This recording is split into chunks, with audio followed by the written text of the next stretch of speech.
1 menit kami persilahkan Pak Anies. Terima kasih Pak Ganjar. Pertanyaan ini terkait dengan kinerja Kementerian Pertahanan.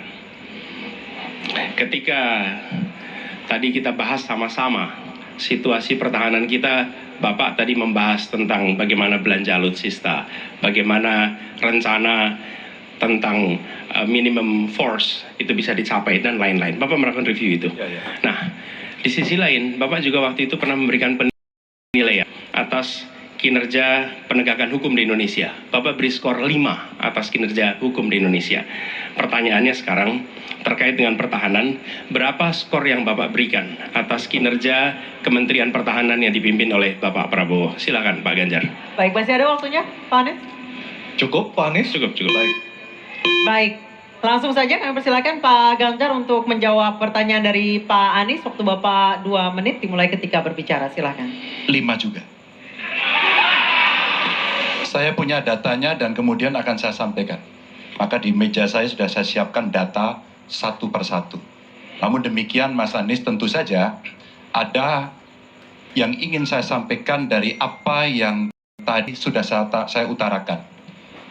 Ketika kemudian kita ingin membangun sistem pertahanan kita, maka dalam perencanaan kita tidak boleh gonta-ganti. Kita mesti ajak, mesti konsisten.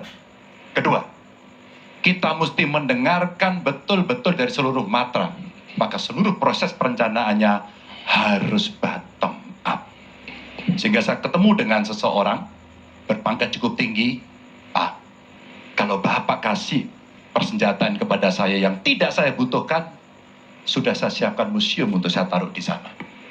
Situasi seperti ini tentu tidak mengenakan. Tapi ini harus kita buka apapun kondisinya untuk perbaikan bangsa. Kritik, otokritik itu kan tidak ada kok rasa dengki di hati saya. Yang ada adalah bagaimana rasa cinta tanah air ini mesti kita wujudkan. Agar kemudian kita betul-betul bisa menjadi negara kuat di banyak area dan kita berbicara di dunia internasional disegani. Bung Karno telah menyampaikan itu. Daulat politik itu wajib. Berdikari dalam bidang ekonomi mesti dituju.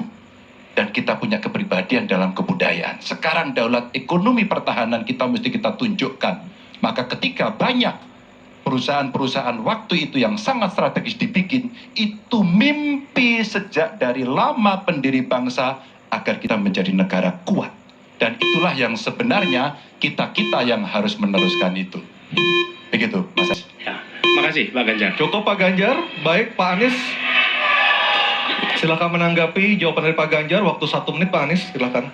Jadi TNI, tentara kita, polisi kita, semua bekerja luar biasa di lapangan. Kita harus berikan rasa hormat dan terima kasih. Karena mereka mengerjakan hal-hal yang sulit, hal-hal yang berat. Tapi sisi kebijakan menurut saya lebih parah. Kenapa? Di era Pak SBY, kenaikan gaji terjadi 9 kali. Selama era ini hanya bernaik gaji 3 kali dan akan naik nanti tahun depan. Karena menjelang pemilu mungkin naik gajinya. Tapi di sisi lain, kesejahteraannya tidak dipikirkan dengan serius. Tukin hanya 80%. Lihat Kementerian Keuangan, lihat Kementerian PUPR. Menteri-menterinya mengusahakan peningkatan tukin di mereka.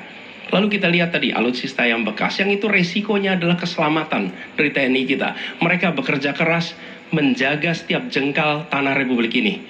Tapi mereka tidak didukung dengan policy. Karena itu menurut saya skornya justru di bawah 5, Mas Ganjar. Kalau 5 itu ketinggian, Pak Ganjar. Terima kasih, Pak Ganjar. Baik, waktu habis Pak Anies. Pak Ganjar, silakan jawab pertanyaan dari Pak Anies. Waktu Bapak 1 menit. Silakan Pak Ganjar.